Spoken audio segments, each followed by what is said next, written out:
C'est seulement dans de très rares occasions que les addictions sont brisées par impartation. Et les personnes qui ont le pouvoir de briser l'addiction par impartation ne sont pas juste ointes. Elles sont celles qui sont capables de vivre au-dessus de cette chose. Ce sont celles qui ont le témoignage pour la briser. Un homme qui est menteur ne peut pas briser l'addiction au mensonge, peu importe à quel point il est oint. Il est esclave de cet esprit. Un homme qui est fornicateur ne peut pas briser l'addiction à la pornographie et à la masturbation ou à l'immoralité. Lui-même est esclave, peu importe à quel point il est oint. Il peut relever des paralytiques, ouvrir des yeux aveugles, mais il n'a pas d'autorité dans ce domaine. C'est pourquoi quand il y a une addiction, la première chose à chercher n'est pas que quelqu'un prie pour toi. C'est numéro 1 de priver cette addiction, parce que ce qui l'alimente, c'est ce que tu entends et vois. Si tu prives cette addiction, pendant longtemps le pouvoir mourra et la connexion que cette addiction a avec ton cerveau, parce que pour chaque addiction, il y a des neurotransmetteurs qui ont été entraînés à créer des hormones qui la propulsent. Quand tu la prives, pendant longtemps ces neurotransmetteurs deviendront dominants et alors tu as l'esprit à traiter. Et la deuxième façon d'aborder une addiction est de commencer à entendre des réalités contraires et voir des réalités contraires. Quand tu le fais pendant longtemps, ton esprit sera renouvelé. L'esprit n'aura plus le pouvoir manipulateur sur ton esprit. C'est quand ces deux choses sont faites que tu pourras chasser les démons et être libre de l'addiction. Si tu chasses seulement les démons, même si les démons ne reviennent pas, ton cerveau sécrète déjà des hormones. Ton cerveau te ramènera à cette addiction. Ton âme est déjà réglée pour fonctionner selon la loi de cette addiction. Ton âme te ramènera. Le démon n'a même pas besoin de revenir. Et donc la façon dont tu engendres ce genre de délivrance est d'abord de traiter avec ton esprit. Écoute, ta parole est dans ton esprit. Je te dis, ta parole est dans ton esprit. Si ta conscience est mauvaise, ta parole sera mauvaise. Ta vie sera mauvaise. Si ta conscience est bonne, ta parole sera bonne et ton esprit sera bon. C'est ce sur quoi le diable capitalise. C'est pourquoi les gens parlent en langue pendant des heures, mais ils ne peuvent jamais devenir quelque chose. Quand ils sont jeunes, ils jouiront de l'énergie qui vient avec. Après de nombreuses années, ils découvriront que c'est seulement une poignée qui deviennent champions. Parce que si tu pries et que cela n'affecte pas ton état d'esprit, si tu étudies et que cela n'affecte pas ton état d'esprit, ce que tu fais c'est du bourrage de crâne. C'est la différence entre un enfant brillant et un enfant intelligent. Un enfant brillant se souvient pour passer l'examen. Un enfant intelligent résout des problèmes. C'est à propos de l'esprit. Nous avons besoin d'apprendre comment vivre. C'est effrayant de dire que tu es comme Jésus. C'est une chose effrayante. Le genre de vie qu'il a vécu, mais c'est possible. Et Paul nous dit la façon dont nous marchons, c'est en fixant notre affection, en fixant notre esprit sur les choses qui sont en haut. Par implication, tu peux aussi appliquer à tout ce que Dieu te dit que tu deviendras, tu commences à y fixer ton affection.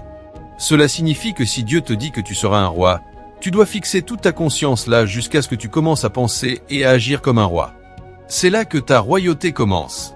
Ta royauté peut ne pas commencer par un service de couronnement.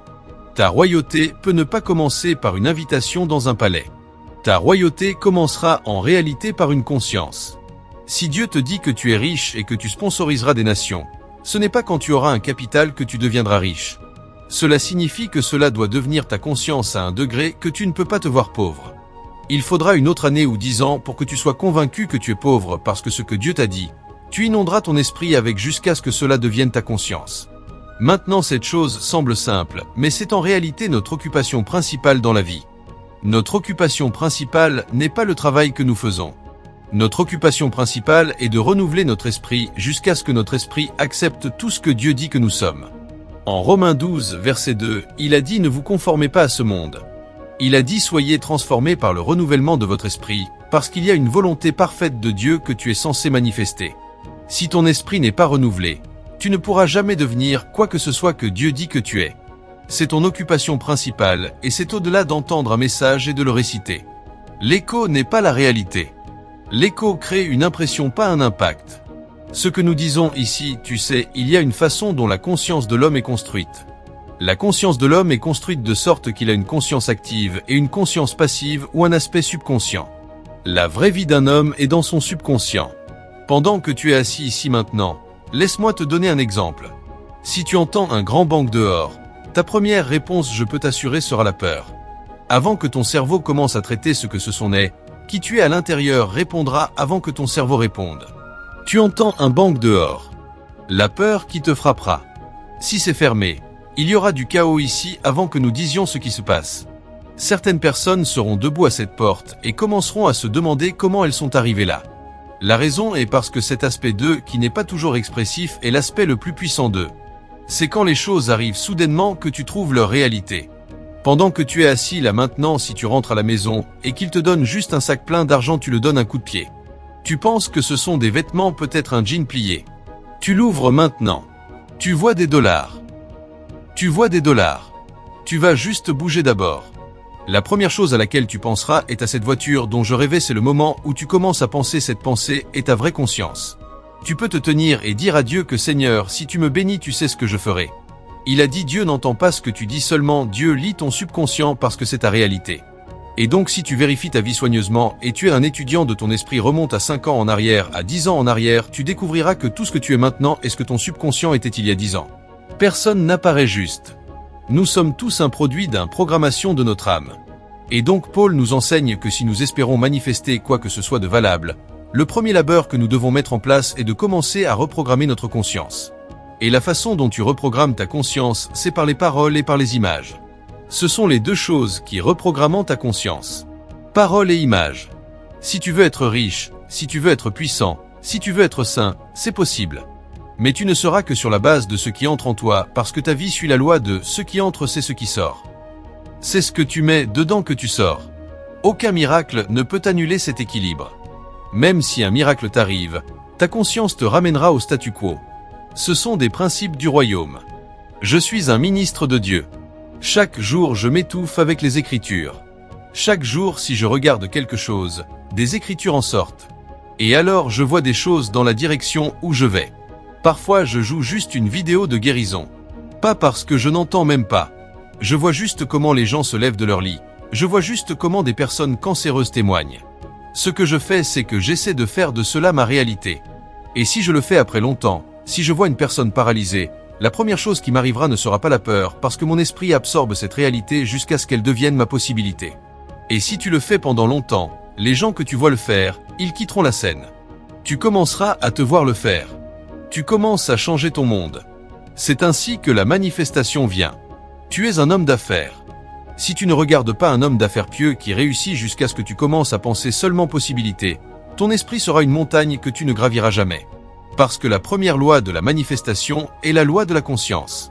Tu n'es pas qui tu dis que tu es. Tu es qui tu penses que tu es. C'est pourquoi tu peux donner 1 milliard à une personne mentalement pauvre. Vérifie-le après 2 ans. Au lieu d'investir cet argent pour devenir meilleur, il utilisera cet argent pour créer des problèmes. Il donnera 100 millions à un pauvre. Il épouse 3 femmes immédiatement. C'est par là qu'il commencera. Et puis il ira acheter 4 voitures dont il n'a pas besoin et chacune des voitures sera en millions. Après 2 ans, il vendra ses voitures et dépensera l'argent et puis les 3 femmes le tueront ou une tension artérielle élevée. Cela signifie que ce que tu appelles une bénédiction est une malédiction parce que l'esprit est mauvais. Aucun grand homme ne se pense pauvre. Aucun homme en bonne santé ne se pense malade. Aucun homme miraculeux ne se pense impuissant. Une personne moyenne avec une mentalité médiocre appellera cela de l'orgueil. Après 10 ans, leurs expériences montreront que cette chose qu'ils pensaient être de l'humilité était de la timidité. Laisse ta conscience te dominer. Parce que tel qu'un homme pense dans son cœur, tel il est. Les paroles sont si puissantes. Les images sont si puissantes. Pourquoi penses-tu que les gens du monde ne s'intéressent qu'à diffuser des nouvelles négatives? C'est pourquoi le monde va en arrière. Fais quelque chose de bien, personne ne veut entendre. Mais les nouvelles mauvaises et négatives voyagent plus vite. Pourquoi penses-tu que chaque article que tu veux acheter aujourd'hui, tu trouves des personnes nues dessus? Ils n'ont pas besoin d'ouvrir une église de fornicateurs. Ils n'ont pas besoin d'ouvrir une institution de menteurs. Si tu continues à voir des personnes nues, des personnes nues, des personnes nues, après un moment ton émotion s'alignera. Après un moment, tes pensées s'aligneront. Après un moment, tes murs s'aligneront et après un moment tu commenceras à te retrouver à travailler si dur pour le faire. Personne ne t'a conseillé dedans. Ils te l'ont montré et ils t'ont parlé dedans. Parce que ta conscience définit ton essence. Si ton essence est différente de ce que tu dis que tu es ou de ton habillement, tu te trompes toi-même. Parce que celui-là n'est pas bruyant mais il est puissant. Il peut te changer et il peut définir ton essence. Et donc la première loi de la manifestation est la loi de la conscience. Si tu quittes cette étude biblique ce soir et tout ce que tu fais c'est aller éditer tous tes gadgets, l'étude biblique t'aurait béni. Tu édites ton téléphone, édites tes ordinateurs portables, édites tes CD, édites tous tes nantans et ne vois que ce que tu veux devenir pendant 3 mois. Tu seras choqué des progrès que tu feras. Même toi tu ne le croiras pas. La raison pour laquelle ta vie est comme elle est, c'est à cause de ce que tu entends et vois. Si tu édites tout ce que tu entends et vois et que tu es constant pendant 3 mois, tu seras choqué de ce que ta vie deviendra. La conscience est si puissante. Je dis à mes gens qu'il y a 3 choses qui gouvernent la vie. Numéro 1 est la lumière, numéro 2 est l'énergie, et numéro 3 est la conscience. Si tu mets la conscience au bon endroit, ta manifestation n'aura pas d'autre choix que de s'aligner. J'ai lu un livre il y a de nombreuses années, et l'homme a fait une déclaration. Il a dit: si tu aimes entraîne un serviteur jusqu'au niveau du doctorat, quand il graduera, tout à quoi il pense, c'est comment être un meilleur serviteur, parce que les certificats ne font pas des rois des hommes. L'état d'esprit fait des rois des hommes. Va vérifier quelqu'un qui gradue avec mention très bien, la première chose à laquelle il pense, c'est quand il va à l'entretien, ils le considéreront en premier, parce que la servilité est son orientation. Quelqu'un qui fait un master. Il en fait un, il fait le deuxième, il fait le troisième. Tu lui demandes, il dit c'est pour augmenter ses perspectives. Il est à l'université depuis 20 ans pour obtenir un salaire. Et comme si cela ne suffisait pas, il s'inscrit pour un doctorat. Quand tu lui demandes, il dit non, il y a peu de personnes avec des doctorats, donc quand j'irai, je serai meilleur. Ils me choisiront en premier. Mais tu trouveras un roi. Pendant qu'il est à l'université, il dit, ce programme commence à me retarder. Le monde m'attend. Il pense à des innovations. Il pense aux problèmes qu'il résoudra. Alors que quelqu'un d'autre brûle la chandelle par les deux bouts. Il regarde son travail en pensant aux perspectives. C'est son état d'esprit. Il n'y a rien de mal à obtenir un emploi. Dieu peut même t'envoyer dans un endroit, et tu peux commencer par un emploi ou un travail. Mais un serviteur restera un serviteur, et un roi restera un roi. Ce qui fera passer un serviteur de la place d'un serviteur à un roi, c'est son état d'esprit. Si sa conscience ne change pas, si tu veux, donne-lui 1000 certificats. Tu le prépares à être un serviteur raffiné. Appelle pour un emploi et demande des titulaires de doctorat. Tu seras choqué du nombre de personnes qui sortiront licence, master, doctorat pour obtenir un emploi. Et la plupart d'entre eux sont encore bloqués. Et quand tu leur demandes, ils disent qu'ils ont fait leur doctorat il y a 7 ans. Tu n'as pas obtenu d'emploi en 7 ans. Donc qu'as-tu fait pendant 7 ans? Il a cherché. Aucun problème résolu, aucun défi relevé, parce que l'état d'esprit est l'état d'esprit d'un serviteur. Et donc quand Dieu veut que tu entres dans le royaume de la manifestation, la première chose qu'il fera, c'est qu'ils te reprogrammeront. Parce que quand ils te reprogramment, tu commences à penser différemment et les manifestations qui suivront seront dans l'ordre de ta programmation. C'est ainsi que ce royaume fonctionne et c'est ainsi que l'homme a été construit. Numéro 2, posture du cœur. La posture du cœur. Nos manifestations répondent à notre posture du cœur. Au moins celle que Dieu t'habilite et approuve. Il y a beaucoup d'esprits qui font pour la manifestation. Même le diable donne des résultats aussi bien que Dieu. Dieu n'est pas la seule personne qui donne des résultats. Mais le genre de résultat que Dieu produit répond à une posture du cœur.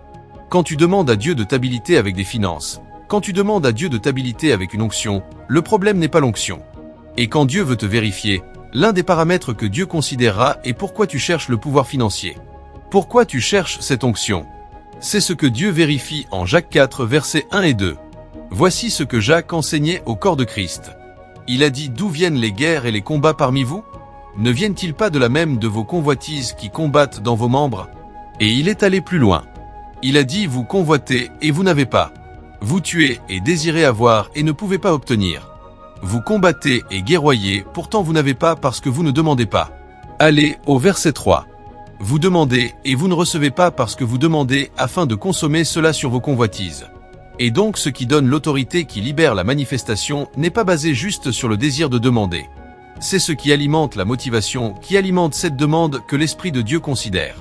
3 personnes peuvent aller sur la montagne et prier, et demander à Dieu de les oindre avec la puissance pour guérir les malades. Quand Dieu vient, il viendra répondre à tous. Mais quand il veut leur répondre, ce qui déterminera qui quitte la montagne avec l'onction, ce n'est pas s'ils ont terminé le jeûne ou s'ils ont terminé la prière. Il y a de nombreux facteurs, ton désir est là. Tout cela. Mais l'une des choses qui ne peuvent pas être compromises est pourquoi tu demandes. Et si Dieu les vérifie, celui qui demande pour le bénéfice de l'humanité et non pour lui-même est la première personne que Dieu répondra. Parfois il peut même ne pas prier autant que les autres. Tu trouveras qui je prie afin que quand il descendra de la montagne, Il prouvera un point à quelqu'un qui a insulté son ministère et dira ton ministère n'ira pas loin et il veut montrer à cette personne que dans cette vie je te montrerai quelque chose. Vous savez, la plupart du temps, ils enseignent dans cette église que Dieu te répondra afin que tes ennemis soient honteux. Cela dépend de l'ennemi. Demande aux gens qui est leur ennemi d'abord. Si le diable est celui dont tu parles, c'est bien. Mais certaines des personnes que tu appelles ennemis est une sœur dans la chorale.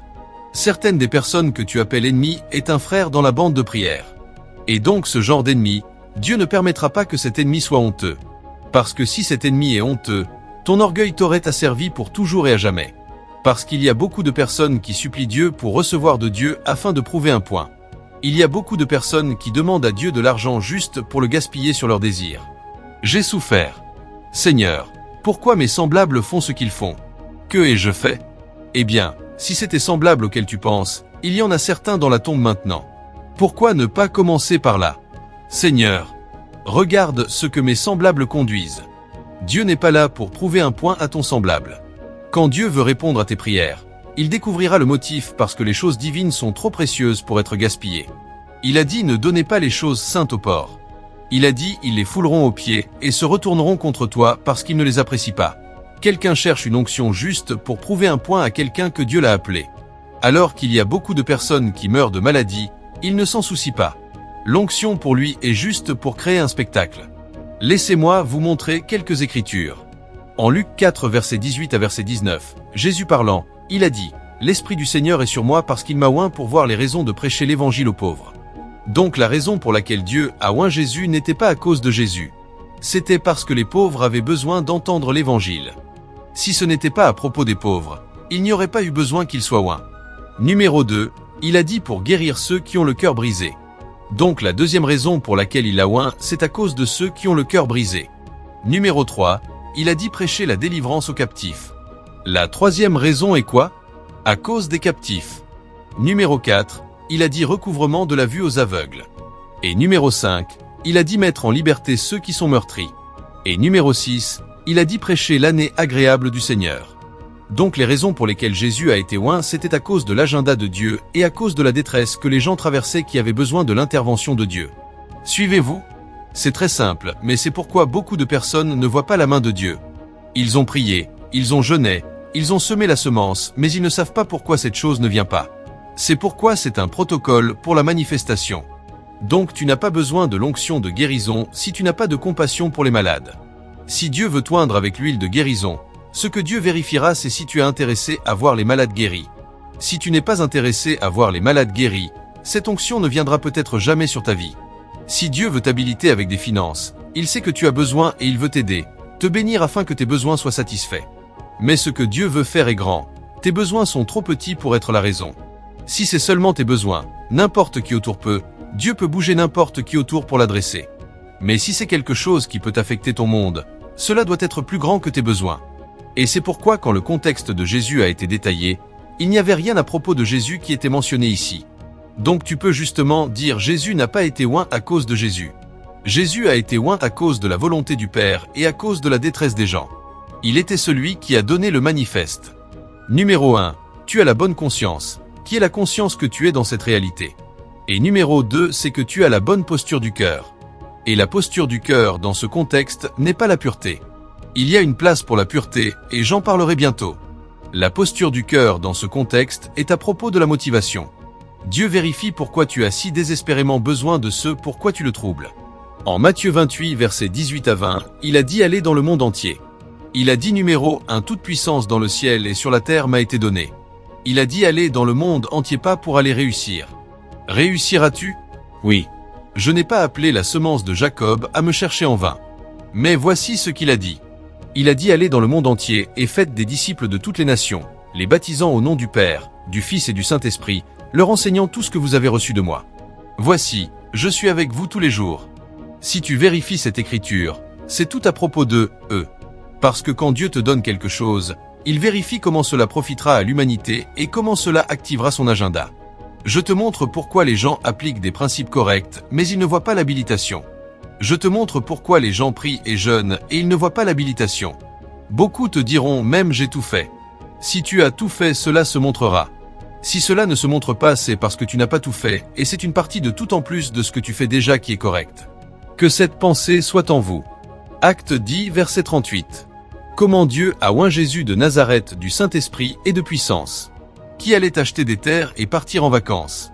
Qui allait vivre grandement à cause des miséricordes de Jésus de Dieu. Ce Jésus dont je parle. Il a dit qui allait faisant du bien. Le mot bien là est philanthropie. Qui allait faisant quoi? De la philanthropie. Guérissant tous ceux qui étaient opprimés du diable, car Dieu était avec lui. Toute manifestation que tu veux voir, si tu la veux rapidement, cherche le problème qu'elle résoudra et présente ce problème à Dieu. Si tu te présentes toi-même, cela prendra longtemps. Anne est venue à Dieu et pleurait pour un enfant. Penina en avait beaucoup. Elle n'en a même pas besoin. Pourquoi ma situation est-elle comme cela? Elle est venue à Silo pendant longtemps. Quand elle est devenue sage, elle a maintenant dit à Dieu, ne me donne plus l'enfant pour prouver un point. Elle a dit, si tu me donnes cet enfant, je te le rendrai. Qu'il serve. Avant qu'elle finisse, Dieu a ouvert les yeux d'Élie. Pendant ce temps, Élie n'était plus un voyant. L'onction l'avait quitté. Mais maintenant que quelqu'un veut s'occuper d'un agenda plus grand qu'elle-même, je veux me manifester parce que je m'intéresse à Israël. Maintenant, tu veux un prophète pour Israël, je me manifesterai. Et Dieu ne lui a pas seulement donné Samuel. Dieu lui a donné 5 autres enfants. C'est pourquoi je t'ai dit que ton besoin sera satisfait. Mais si ton besoin est la seule raison pour laquelle tu es venu à Dieu, crois-moi, il y a d'autres personnes qui s'intéressent à quelque chose de plus grand que leurs besoins. Et c'est une urgence en soins intensifs au ciel. C'est une affaire urgente. Louez Dieu. Si ta posture du cœur est bonne, même si tu ne pries pas, cela te rencontrera parce que tu deviens une porte pour la manifestation. Si ta posture du cœur est mauvaise, prie et tue-toi. L'ange avec la clé continuera, il partira en vacances. C'est ce qu'on appelle le protocole pour la manifestation. Conscience, posture du cœur, et puis la troisième chose est l'ascension. Ascension. Vous voyez, la manifestation est un jeu d'autorité. Elle n'arrive pas par hasard. Quiconque accueille et manifeste une dimension quelconque travaille sous autorité. Et l'autorité dans le royaume est une question de hauteur. Et donc avant que tu trouves quelqu'un qui manifeste une dimension quelconque, il est en train d'ascensionner très haut. Il parle d'en haut parce qu'il est assis au-dessus des principautés et des puissances qui te donnent autorité. Et donc si tu veux marcher dans un ordre quelconque, tu dois le trouver en Sion parce que c'est du mont Sion que vient la délivrance. En Ésaïe 2 verset 2, il a dit, « Dans les derniers jours, la maison de l'Éternel sera établie sur le sommet des montagnes. » Sur les montagnes de Dieu. Et il a dit, « Des hommes de toutes les nations y afflueront et diront, « Venez, montons à la maison de l'Éternel, car de Sion sortira la loi. » Je sais que quelqu'un dit, mais il a dit, « Nous sommes venus à la montagne de Sion. » C'est vrai. C'est la même façon qu'il a dit que vous êtes assis avec Christ dans les lieux célestes. Mais il a dit, « Fixez votre affection là. » Parce que si ton affection n'est pas là, il faudra Colossiens 3 verset 1 à 3 pour qu'Éphésiens 1 verset 21 soit correct. Parce que si tu es assis avec Christ dans les lieux célestes et que ton affection n'est pas dans les lieux célestes, tu ne peux pas manifester les lieux célestes. Et donc Dieu a ouvert mes yeux. La façon dont nous avions l'habitude de nous tenir, vous savez, piétiner ces choses pour créer de l'espace. C'est ainsi que j'ai vu un démon marcher. Qu'est-ce qui se passe? C'est ton âme. Il piétine dessus. Il ne veut pas que ton âme ascensionne. Ah, donc je ne suis pas fatigué. C'est la guerre. Mon Dieu! Si vous saviez comment les démons travaillent, l'homme le plus dur sur terre est paresseux. Les démons, la façon dont ils rôdent comme un lion rugissant. Si un démon marche, ils ne se reproduisent pas. Un démon était occupé à frapper mon âme vers le bas. Celui-ci ne priera plus jamais de sa vie. Il est fini. La suite, c'est la mort et l'immoralité. Jésus-Christ. Et tu ne sais pas ce qui se passe. Tu te retrouves maintenant. Le vieil homme ressuscitera. Parce que si l'âme n'a pas ascensionné, le vieil homme se lèvera à nouveau. Et tu retourneras aux choses dont tu avais été délivré. C'est à ce moment-là que j'ai commencé à m'inquiéter. J'ai commencé à m'inquiéter jusqu'à ce que j'expulse les démons. Maintenant je m'assure que mon âme est toujours sur un bateau de croisière, parce que je ne veux pas descendre car ce sont des créatures étranges. Et donc chaque fois que tu trouves quelqu'un qui manifeste une dimension, il se tient quelque part sur la montagne de Dieu. Il faut de la hauteur pour manifester. Si tu ne montes pas haut, ton état d'esprit deviendra de l'optimisme, c'est là que se trouve le problème. Et donc en plus de la bonne conscience, en plus de la bonne posture du cœur, il doit y avoir des ascensions dans l'esprit et l'ascension à des protocoles. Psaume 24 à partir du verset 3, il a dit, « Qui montera ?» Les montagnes de Dieu qui est ouvert à tout le monde. Mais qui montera? Puis-je vous dire quelque chose? Parmi nous tous assis ici, Il n'y a pas moins de 10 personnes ici avec une onction de guérison de pointe. Je veux dire de pointe. Le minimum ici sera de 10 qui peuvent imposer les mains sur un aveugle et les yeux s'ouvriront. Des morts des années, pas moins de 10 parmi nous tous assis ici. Si nous sommes peu, il y a au moins 7 personnes qui devraient être des géants économiques à cause du niveau d'inspiration qu'ils avaient depuis qu'ils étaient enfants. Si tu portes un enfant, tu peux discerner les yeux d'un enfant. Tu peux dire l'illumination. C'est ce qu'ils appellent étoile. L'étoile d'un enfant est la brillance qui sort d'un esprit, et tu la vois à travers leurs yeux parce que l'œil est un touché dans le royaume de l'esprit. Dans le royaume de l'esprit, les yeux ne sont pas des globes oculaires. Ce sont des touches. Et donc si tu es un homme d'intelligence, si tu regardes un enfant, tu peux voir les rayons de ses yeux. Tu peux dire si celui-ci est grand. Et au moins cette personne ici dans ce petit nombre. Mais vous voyez, et je peux aussi vous dire que pour certains d'entre nous le temps de la manifestation est largement dépassé parce que des visions que Dieu t'a montrées depuis 19 ans tu aurais dû prendre possession de ton territoire. À 21 ans tu aurais dû faire un impact national, mais tu as 38 ans maintenant. Ce n'est pas basé sur Dieu. C'est basé sur quand tu ascensionnes. Si tu ascensionnes maintenant, des choses étranges commenceront à arriver. C'est ainsi que cela fonctionne. Si tu n'ascensionnes pas, tu resteras sous la montagne pendant longtemps. J'espère que tu sais qu'il n'a pas dit que tu as ascensionné le mont Sion. Il a dit que tu es venu au mont Sion. Quand tu viens au mont Sion en Christ, tu ascensionneras maintenant avec le Saint-Esprit. Et la façon dont tu ascensionnes avec le Saint-Esprit, il a dit, qui montera sur les collines de Dieu, qui se tiendra sur ces saintes montagnes. Parce qu'il y a 3 choses à propos de l'autorité. Numéro 1 est d'ascensionner. Numéro 2 est de se tenir. Et numéro 3 est d'habiter. Je connaissais l'ascension et le fait de se tenir jusqu'à la semaine dernière, un ami a commencé à me parler d'habiter. Un homme qui habite a plus de rang que l'homme qui se tient. Mais beaucoup n'ont même pas ascensionné, ou se tiennent, ou sont encore en train de se tenir. Pendant ce temps, il y en a qui habitent dans les montagnes de Dieu, et il y en a qui procèdent de Sion parce qu'il a dit des sauveurs viendront de Sion. Donc nous sommes venus au mont Sion en Christ et ensuite avec le Saint-Esprit nous ascensionnons, nous nous tenons, nous habitons, puis nous sortons. C'est l'économie de la montagne de Dieu. À celui qui a les mains pures, c'est ta façon de vivre. Des mains pures ce n'est pas ta paume. C'est ta façon de vivre. Droiture et intégrité. C'est pourquoi je vous dis que c'est au-delà de prier avec des tons en majuscules. Si tu pries avec des tons en majuscules et que tu es un voleur, tu ne peux pas te tenir sur le mont Sion. L'ascension, il t'éprouvera parce que c'est un lieu d'autorité. Tu prends des pots de vin, Dieu te pardonnera, mais tu ne pourras jamais manier l'autorité. Et donc il faut de l'intégrité et de la droiture pour ascensionner Sion. Numéro 2, il a dit celui qui n'a pas levé son âme vers la vanité, orgueil. Il faut de la brisure pour pouvoir recevoir le sceptre de Dieu et provoquer une manifestation. Il faut de la brisure. C'est pourquoi les hommes qui ont un grand impact dans ce royaume sont vraiment les plus humbles. Si tu ne les discernes pas, tu peux les juger sur la base de leur tempérament. Il y en a qui sont vocaux. Il y en a qui ne sont pas nécessairement vocaux. Il y en a qui sont extravertis. Il y en a qui sont introvertis. Il y en a qui sont sociaux. Il y en a qui ne sont pas très sociaux. Ce n'est pas à propos de la personnalité parce que par manque de discernement, quand tu trouves quelqu'un qui est audacieux et vocal, tu appelles cela de l'orgueil. Mais ce n'est pas de l'orgueil. L'orgueil est une posture dure. Tu peux voir quelqu'un qui se courbe devant tout le monde. Il est plus orgueilleux que certaines personnes qui sont si orgueilleuses qu'il est irrité. Quand tu veux les saluer, ils disent non, ce sont des frères. Appelle les frères. Et la prochaine phrase que tu entendras, c'est qu'ils ne sont pas comme tous ces autres prophètes. C'est élevé. C'est de l'orgueil concentré. Tu trouves certaines personnes, elles te voient, elles font comme ça. Et tu penseras qu'elles sont humbles. Demain tu passes maintenant, tu n'as pas remarqué, tu ne savais pas qu'elles étaient là pour les saluer. La prochaine chose qu'elles diront, eh bien, tous ces jeunes garçons, parce que nous nous sommes humiliés, tu ne t'es pas humilié. C'est de l'hypocrisie. Et donc les 3 choses qui font pour l'ascension, c'est une façon de vivre qui est juste et droite, c'est un cœur qui est plein d'amour, et c'est une âme qui est brisée dans l'humilité.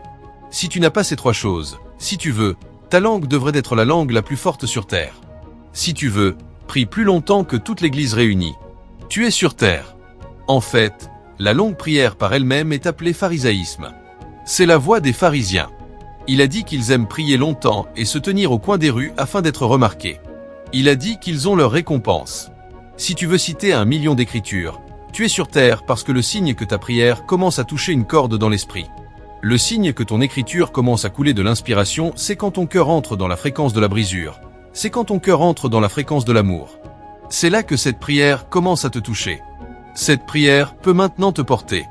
Cette écriture peut maintenant te porter. Sinon, elle ne te mènera nulle part. Si c'est une manifestation divine que tu cherches. Croyez-moi, je vous dis, les gens connaissent beaucoup d'écritures. Certaines des choses que j'expérimente maintenant, je les citais il y a 10 ans couramment et intelligemment. En fait, après un moment, j'ai découvert que parfois si tu cites trop d'écritures, tu te moques de toi-même. Donc j'ai commencé à me taire. Je viendrai pour un service de guérison depuis l'introduction. Je ferai l'introduction avec 12 écritures. Quand j'aurai fini ces 12 écritures qui sont une progression de guérison, alors je dirai ok, commençons avec la Bible. J'enseignerai maintenant pendant 1 heure, je dis que c'est l'introduction, commençons. Quand j'aurai fini de prêcher, nous dirons maintenant au nom de Jésus, nous crierons. Quand tu dis si tu es guéri, agite ta main, tu regarderas de gauche à droite, de devant en arrière, aucune main n'est levée. Tu diras maintenant adorons Dieu. Adorons Dieu d'abord. Peut-être qu'ils n'ont pas entendu. Tu adoreras Dieu pendant 10 minutes et reviendras, lève ta main. Quelqu'un remarquera maintenant que Kai, cet homme de Dieu, est sur le point d'être embarrassé au moins pour son audace. 2 personnes sortiront et diront j'avais mal à la tête quand je venais. Je ne sais pas. Je ne le sens plus. Dieu, parce qu'ils remarqueront que ton visage brillait de sueur. Maintenant la fréquence de sueur qui descend a augmenté. Comment se fait-il que tu ne sois pas si mouillé? Veine, il remarque des veines sur l'écran. Où est la douleur? C'est quelque part ici. Même la personne ne sait pas où ils veulent t'aider. Pasteur, monsieur, tout le monde tremblera. Quel est le témoignage? Il y avait une douleur à l'estomac. Elle était là depuis le matin. Maintenant découvre que cette chose est au-delà de citer des écritures. C'est au-delà de citer. Comment cela fonctionne-t-il? Comment manifestons-nous Dieu? Il a dit les mains doivent être pures. Parce que le service de guérison a commencé quand tu es allé au bureau. Le service de guérison a commencé quand ils t'ont confronté avec un pot de vin. Le service de guérison a commencé quand tu as eu des problèmes avec cette personne et que tu es allé parler en mal de cette personne et que le Saint-Esprit a été ému dans ton cœur, t'a troublé. Tais-toi. Tu as menti contre cette personne. Le Saint-Esprit a dit, non, dis la vérité. Et tu t'es tu. Tu ne peux pas monter. Le service de guérison ne commence pas 2 heures avant la réunion quand tu t'es agenouillé et que tu parlais en langue. Parler en langue. Non, cela a commencé il y a 1 semaine quand tu marchais. C'est ce qu'on appelle les mains pures. Les gens ne savent pas comment les choses spirituelles fonctionnent. Nous pensons que nous pouvons corrompre Dieu. Tu veux aller à un entretien d'embauche, tu roules d'un bout de ta porte à l'autre côté. Tu roules de ce côté et reviens. Tu roules encore et reviens et dis, Dieu, je t'aime. Je t'aime. Seigneur, fais cela et prends la gloire. Ce n'est pas seulement à travers ta vie que cela sera prouvé que Dieu est Dieu. Depuis les âges passés, tout l'univers sait qu'il est Dieu. Nous voulons manipuler Dieu. Nous voulons utiliser Dieu. Quand tu es un bébé, il te regardera. Je t'encourage peut-être 1 fois, 2 fois, 3 fois quand tu commences à grandir, cette chose s'arrêtera. La première fois que j'ai commencé à prier pour les malades, nous pensions que quand nous crions les démons entendaient sort. Quand nous disions sort, la personne tombait. Tu marcheras maintenant comme ça. Dis non, diva. Elle va bien. Avec ton orgueil prétentieux, les anges te regardent. Après un moment, les règles ont changé. Si tu viens et cries sort, le Saint-Esprit te rappellera maintenant de la malice que tu gardes quelque part. Comment la malice affecte-t-elle l'onction pour la guérison? Ok Seigneur, même si ce n'est pas à propos de moi, au moins cette personne croit en toi. Ne t'inquiète pas, une autre personne l'entendra. Tu n'es pas la seule personne que j'utilise. Ok Seigneur, qu'en est-il de ta gloire? Ces personnes regardent maintenant. Si cette personne est guérie, au moins ils sauront que tu es Dieu. Ils savent. C'est ainsi que nous avons essayé de tromper Dieu pendant de nombreuses années. Nous découvrons maintenant que la norme du Seigneur est sûre. Elle ne tremble pas. Elle ne tremble pas. Cette norme est sûre. Donc ne cours pas vers Dieu quand tu as un problème. Quand tu as un problème, c'est là que tu dois manifester Dieu. Mais si tu ne connais pas ce protocole, ta vie continuera à osciller de haut en bas, de haut en bas, de haut en bas. Tu remarqueras que les 3 premières choses que nous avons mentionnées étaient internes. Cela signifie que la manifestation est plus interne qu'externe. Les miracles ne sont pas un produit d'activité. Ils sont un produit d'abandon. Tu es porté dans la manifestation. Tu ne sautes pas dedans. C'est pourquoi quand un homme veut œuvrer dans un ordre indéniable, plus de choses se passent en lui qu'en dehors de lui. Et donc la conscience doit être bonne, la posture du cœur doit être bonne, l'ascension doit être atteinte. Quand ces 3 choses sont en place, alors tu peux venir aux actions de la foi. Le problème que nous avions quand ils ont commencé à nous former, c'est que ces ministres ne partageaient pas leurs expériences avec nous. Ils ne partageaient pas les choses que Dieu leur avait dites. Et donc, nous ne savions pas. Ils venaient juste, citer des écritures, nous disaient quoi faire, et nous le faisions, et nous avons presque mouru. Nous ne connaissions pas le côté organique. Acheter des costumes, acheter des chaussures qui ressemblent à certains ministres, marcher comme eux, et à la fin de la journée, nous n'avons jamais eu leurs résultats. Je ne peux pas te dire il y a 10 ans, est-ce 10 ou 12 ans, si tu voyais ma photo, mes cheveux étaient permanents. Tu ne me connais pas. Il y a 10 ans, j'avais l'habitude de me coiffer les cheveux comme Pasteur Chris. Puis nous marchions comme ça. Si nous sommes debout, c'est ainsi que nous nous tenons. Si nous marchons et enseignons, nous marchons comme ça. Tu sais, le Seigneur est dans ce lieu. Pendant que nous parlons, l'atmosphère sera en train de mourir. Pendant ce temps, il parle partout est en train de charger. Tu parles, l'atmosphère est en train de mourir. Pasteur Chris viendra juste. Quiconque est en Christ Jésus est une nouvelle créature. Tu viendras maintenant comme une nouvelle créature. Pourquoi il dit que les paralytiques se lèvent? Tu dis que les gens dorment. Ce qui se passe ici, monsieur, est au-delà du costume et des chaussures. Il n'y a rien de mal avec un costume. Apprends les bonnes choses. Parle bien, mais aie du pouvoir. Aie du pouvoir. Je suis maintenant allé laver mes cheveux et les couper parce que la guerre qui venait même à moi, la faveur et la gloire de ma vie n'étaient pas suffisantes pour la gérer. Parce que si je me présente, ils me rejettent parce que j'ai maintenant les cheveux d'abord et disent « Attends, quand je comprendrai ce que cet homme comprend, je pourrai faire ce que je veux. » Mais cette chose ne fonctionne pas. Nous nous sommes maintenant assis. Nous avons commencé à écouter les messages à nouveau. C'est à ce moment-là que nous avons connu les traitements de Dieu sur leur vie, avec de nouveaux traitements parce que la partie organique est plus lourde. L'organique plus lourde s'appelle ascension. Maintenant quand tu as ascensionné, alors tu ne peux pas faire les œuvres de la foi. Si tu n'ascensionnes pas et que tu fais les œuvres de la foi, tu n'auras pas de résultat. Peu importe comment tu essaies de manipuler Dieu et de dire Seigneur, ces gens sont athées. Si ce miracle arrive ici, ils te croiront pour toujours, c'est un mensonge. Les enfants d'Israël, ils ont vu un miracle pendant 40 ans. Ils n'ont pas repenti.